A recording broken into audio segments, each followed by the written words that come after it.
Hello and welcome into PTN Extra, another week with the Mike Irwin. Mike, the big birthday tomorrow, but we don't have to talk about that quite yet. First, we'll start off with the NBA Summer League because the former Razorbacks have been hooping.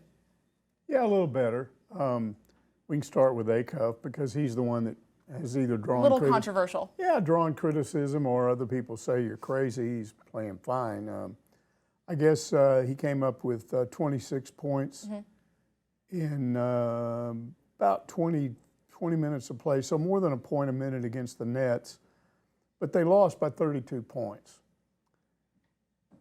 If you don't watch that whole game, it's hard to know exactly what's happening there. Apparently, some of the Nets people are claiming what happened in this game was that by halftime, Sacramento was so far behind that the Nets just kind of relaxed their pressure on him, and then he was able to score, more points. There's no question that if you go back and look at all of the games he's played in, he's getting double teamed. They're picking him up half court or even earlier. They're bumping him around. I don't know why that is. I can't believe that Sacramento's coaches have said before the game, "Hey, really pressure this guy. We want to see how well he does." Right. So I don't think they're doing it to help them, help the Sacramento, but I don't know why. Maybe they're trying out their defenders and seeing what kind of defense they can play against a really good player. There's so many things you don't know because you don't know the strategy going into the game. Right. But I do think that part of Brazil's problems have been, there's no question, Acuff's problem is that they've really pressured him a lot and double teamed him a lot. Yeah.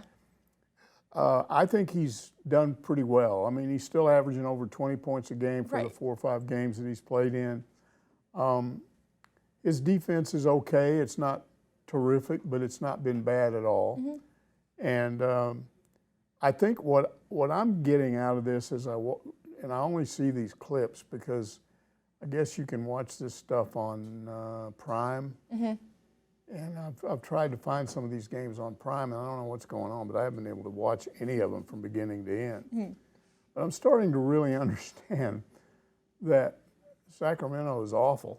I mean, and they are. Right, and that's the thing. Like at Arkansas, he had so many great pieces around him. He was able to work with it, and not all the attention was always on him. I mean, it was, but it wasn't. Like they couldn't just leave Malik Thomas wide open. He could do something too, and he doesn't have that in Sacramento now. Yeah, so he's having to adjust from playing on a really good team to a team that's really bad. And I'm sure he's not sure what to do at any given time. Right. Do I need to take over and try to score here? Or do they want me to dish it off and get more assists to our bigs or whatever? And I know that early on they won some games, and he was scoring a lot of points, and he was getting criticized because his efficiency wasn't good. He wasn't shooting anywhere near 50%. Okay, so he shoots 50% in this game, but they get the crap beat out of them by 32 points. So again, it's hard to say, but Trey Dare was talking to us a few minutes ago, and he said, look, these summer league games don't mean squat. They just don't. You can go back in any given year, last several years, and pick out some guy that really looked good in summer league, and then he never does anything. But what he said that you can tell is that if they're not playing well in summer league, then that's telling of how, then they're probably not going to play well in the regular season as well. But I wouldn't get too excited about anybody scoring a lot of points or doing a lot of things right now because it's a long way from here to actual NBA games. Right, and even getting a roster spot on the actual NBA team. For some of these guys, yes. Yeah, all right, well, someone who's kind of hard not to build up some hype around right now is Malik Thomas. So through his first 3 NBA summer games, 85 points, that's the most by a rookie through his first 3 summer games ever. Yeah, the other night he was 5 of 9 from 3. He had 2 steals, 35. He's been filling out the stat sheet, like everything, doing everything. 35 points. They win, so that's always important. I mean, I think it's a bigger deal when you score a lot of points and your team also wins. Right. So they beat Miami. Cleveland beat Miami. So, yeah, that was nice. And there was an interview with him, which I found really interesting. He said a lot of things, including he still feels like it's part of his job is to make the guys around him better. Yes. But when he was asked if he's trying to make a statement, he said absolutely. And I'm paraphrasing, I don't remember these exact words, but he was basically saying, this is going to motivate me from now on. Yeah. I'm always want to remember how they disrespected me.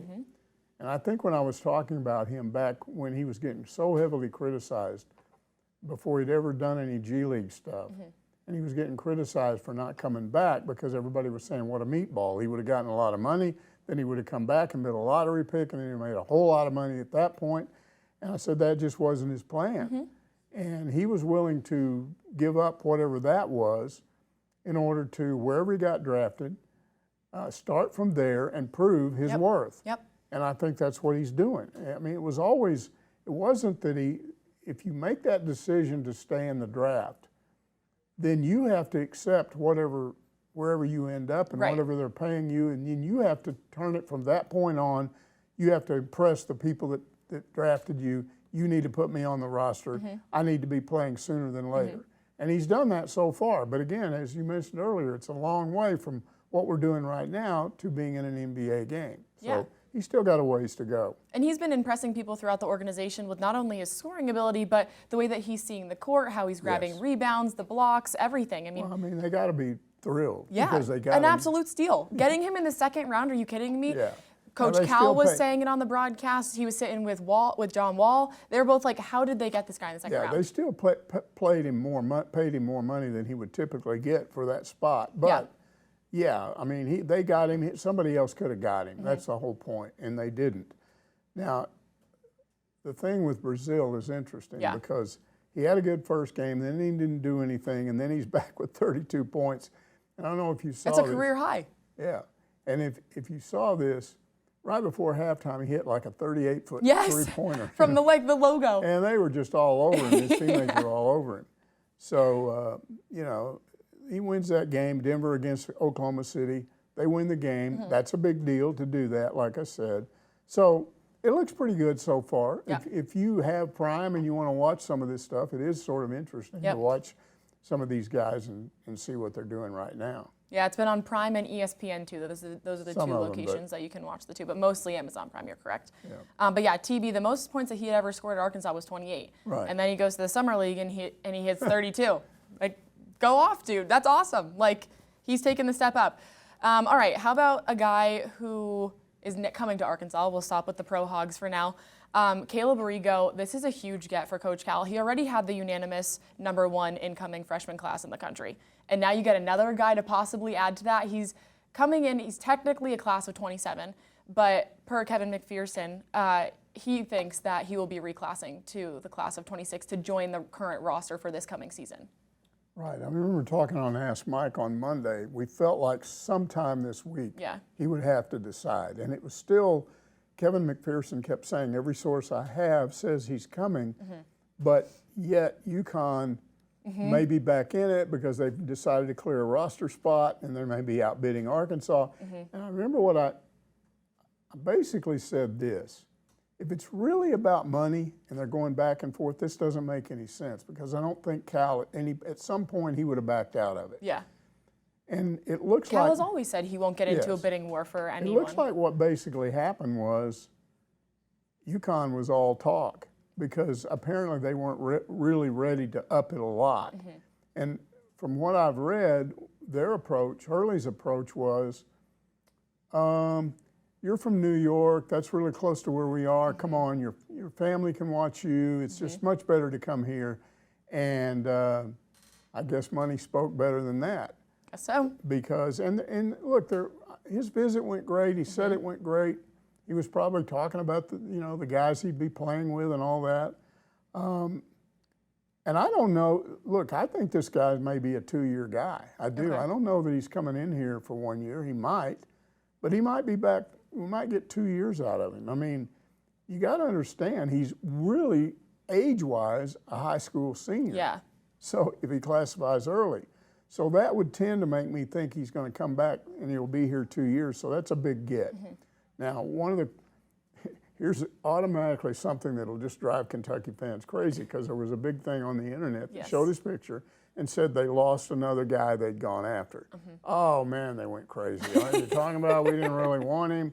And then they started talking about what he didn't do. So I haven't seen any Peach Jam numbers on him. But he was in a thing called the New York Renaissance before that with Nike. and averaged 12.3 points a game, 8.6 rebounds, 2 blocks. This is sort of what you look for in a big guy. Yes. But they're not bringing him in here to score a lot of points. They're bringing him in here. If they go up against a team with a big man that's scoring a lot of points, we want you to slow him down, and we can double team because we got somebody that'll be there with you. Yep. But we're bringing you in here to not get muscled down and pushed into the basket. He weighs almost right at 240. They could get him up bigger than that, probably will, 245 or whatever by the time the season starts, maybe up 250 next year. So more than anything else, it's a defensive stopper. That's what Cal needed. And I think he got what he needed. There are people that are saying there's too many of these guys, you can't play them all, it's going to cause a problem. Those of us that watch this team go through the depth issues they had last year where you get to March Madness, you have 7 guys healthy on the roster. You can't afford to even get somebody in foul trouble because you may end up having to play somebody off the end of the bench that you don't want. So there's no chance of that now. He's just got so much depth inside where those fouls happen that I can see that he's just, somebody gets one or two fouls in the first quarter, boom, he's out. We'll leave him until the second half, and we'll bring this other guy in here, or even another guy. They've just got so many options. This is what makes the Jamaica trip so interesting. Because now, coming up in just a little over 2 weeks, we're going to get a chance to see all these guys, see how they mesh together. But we've been getting little clips, and it's mostly been defensive oriented. There was one with J.J. Andrews blocking Micah Murnan, and it was a solid block, you know. Now, Murnan kind of went sideways. He wasn't going straight up, but it just shows what a guy can do. You can be 7 foot tall, and if he's having to try to go sideways and go up and get off a shot, there's a guy who can just put it back in your face. Yeah, I mean, it's a very athletic freshman class. There's no doubt about that. And the defense is what they've been giving us clips of mostly. So it's really exciting to watch all this. For everybody that said, well, Cal, offense, no defense, this is awful. Well, in one cycle now, he's gone out and reversed that. And I think he answered all of his critics, in my opinion. Yeah. Definitely fixing. I think that was kind of their problem last season, or that was their problem, not kind of. That was their problem last season, was lack of defense, especially in the paint. And that's clearly been something at the top of Cal's list to go out and fix that this season. We also need to talk about Davion Thompson because I think he's the one they wanted anyway. I mean, you want both of these guys, but you want him for sure because you had to have somebody to help out with three-point shooting. You lost Malik. He was your three-point shooter. So who's going to be that this year? Well, he's that guy. He's not 6'4", 6'5", but he's a good three-point shooter. In the most recent game, he scored 24. This is in the PTN, 24 points, 4 rebounds, 7 assists, and he shot 53% from the floor and 50% from three-point range. So the guy's a shooter, and that's what they wanted. Yes. So Cal's also, he's not just dealing with the inside issue. He's fine-tuning the perimeter too, and making sure that you've got the guards, because some have said, well, man, Jordan Smith, he can score, but he's not this, he's not that. You got to have some more shooters. Well, they got 3 guys out there, 3 guards out there that can shoot. And not to forget about Billy Richmond also. He improved his shooting a lot. We saw that during the NBA Combine. His shooting percentage went way up during that. This is one of the things we're going to be looking at. Right. They're almost going to have too many guys to play this season, might be Cal's issue, which would be a great problem to have. All right, time for a quick timeout on PTN Extra. More coming up after the break. Stick with us.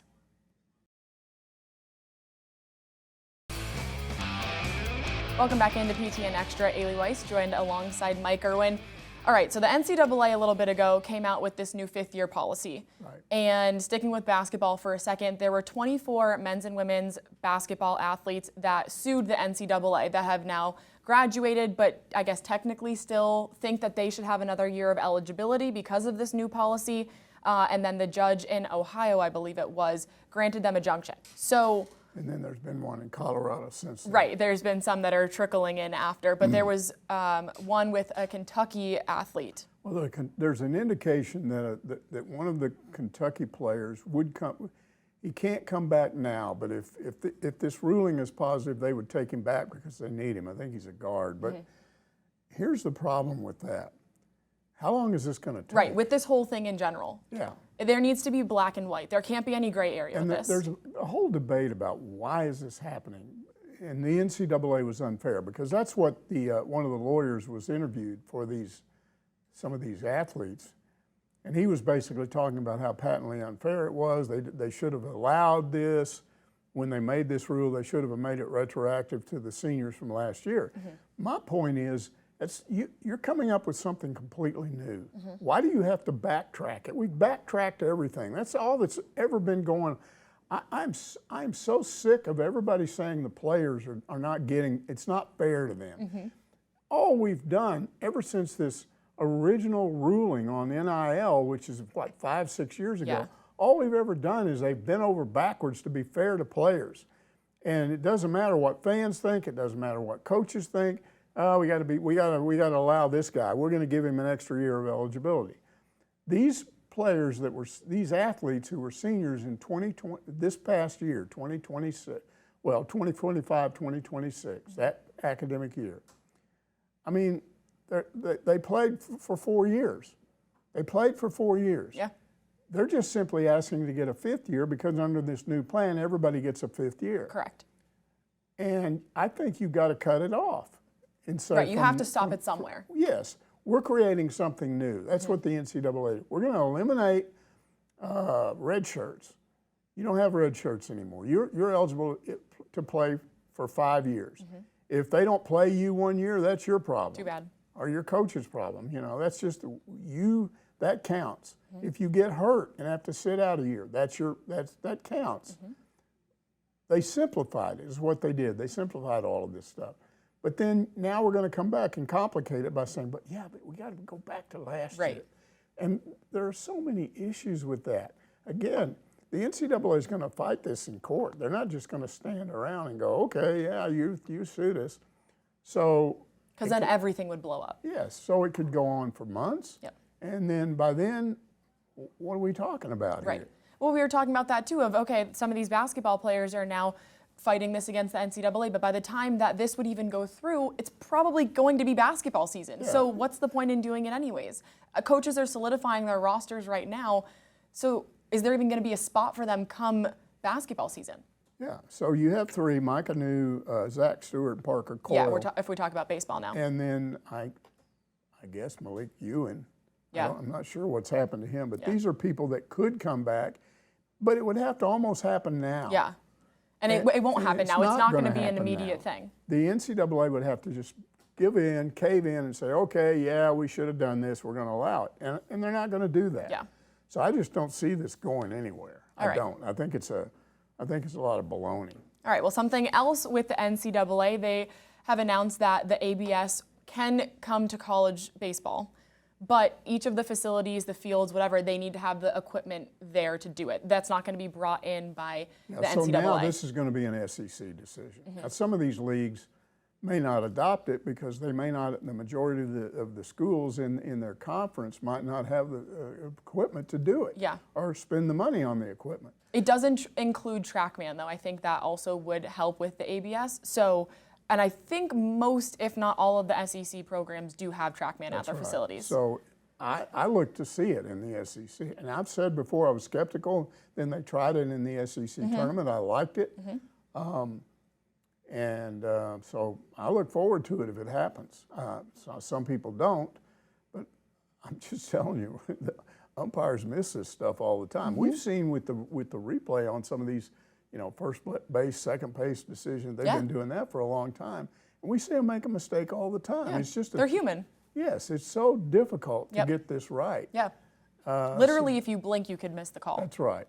So I think it'll be instituted in the SEC, and I look forward to seeing it. I think it will help. All right, a big weekend for the Diamond Hogs. 12 drafted. That's the most in program history in one draft. That's crazy. 2 guys that went undrafted, though, that will be returning to Arkansas, TJ Pompey and Nolan Souza.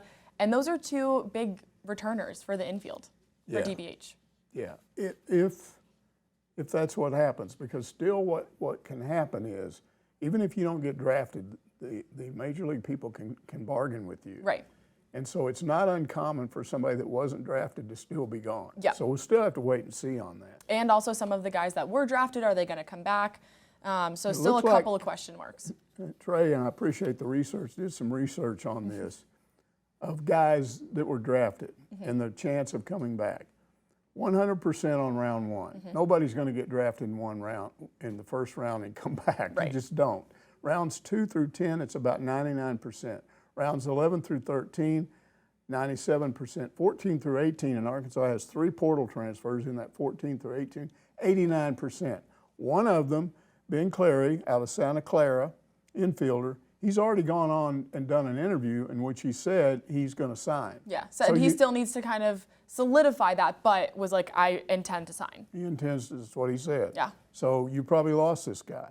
And the other, Chris Diaz, he's a Florida Gulf Coast, he's out of Florida Gulf Coast. I think he's gone, he's a pitcher. And then Will McGinnis, another infielder from Georgia State. So it's not 100%, but it looks like you're going to lose at least those 3 portal commits. I know you were talking about before the draft, you thought Arkansas would come out of it on the good side of things. Do you still feel that way? No, it doesn't look as good as I thought it Okay. would. I wasn't sure any of these guys would get drafted, and they did. So Okay. there's so much still for us to learn about this. Like who does come back? Right. You know. When's the cutoff? I believe the 27th? Yeah. I think the 27th is when And they'll have to decide. So you've got to know that. And then, I mean, some of these guys that are eligible to come back could come back. You know, you could get Sousa back at second base.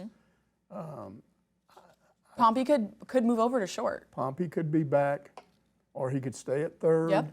You know, so there are some things that could still help this team, but it doesn't look as good as it did. And I'm guilty of not looking and seeing what happened to the other teams. So in the coming weeks, when this is all said and done, we'll be able to sit down and talk about who benefited the most, who got hurt.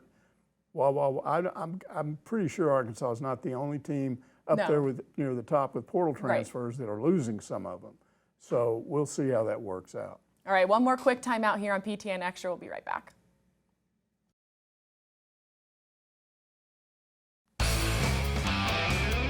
All right, one more short segment here on PTN Extra. Ailey Weiss alongside Mike Irwin. SEC Media Days next week. Trey Dare and I will have our feet on the ground in the Sunshine State. Tampa, Florida will be the host city for that. Yesterday, we're recording this on Wednesday. So yesterday, the football team announced the 3 guys that will be accompanying Silverfield in Tampa. That would be Caden Kittler, Quincy Rhodes, and Sutton Smith. Still no quarterback. Yeah, I never expected him, Silverfield, to send a quarterback because we knew all along he wasn't anywhere close to wanting to name a starting quarterback. And when you send one of those 2 guys, and probably would have sent KJ Jackson, then you're basically saying he's the starter. Right. So he's not going to do that. Look, I went down the list for all of these schools of the players that are coming in. It's amazing how many of these head coaches of SEC teams are taking an offensive lineman and a defensive lineman, and that's exactly what Silverfield's doing. And what you're doing here with Quincy Rhodes is you got a guy that's going to talk about what's different about the defense this year because he's got a new defensive coordinator. And so he's going to be good. He's going to get asked those questions. What's different? Why is the defense going to be different? Kittler is the same thing with the offense because the offense is different too. Right. So he will be able to talk about what's different with the offense. What do we got two quarterbacks that weren't here. Well, one that played a little bit, but another one that wasn't here. And that one knows the offense that they're running because he ran it. He was under it last year in Memphis. So those are 2 solid picks to take somebody with you. Sutton Smith, when I think about it, I agree with this too. Here's why. You got 2 guys that were already here. You have a new coach that came in and almost half the team is new guys. Yeah. How about somebody that played for him before? That's a different Can talk about the perspective. transition, what it looked like at Memphis, what it looks like in Arkansas now. Absolutely. So I got no argument with any of these 3. It looks like a solid decision. The issue is going to be, what do they say when it's all said and done, and we'll talk about it next week. Did they do themselves any good? Did they convince anybody? Did they convince any Razorback fans to be a little more optimistic than maybe they are right now? Yeah. It'll be interesting to see what they say. I have a special assignment from Mike Irwin. I will not forget to ask that one question. We'll be back next week on PTN Extra, and I'll hopefully have the answer for you. All right, that'll do it for this week. Thanks so much for joining us.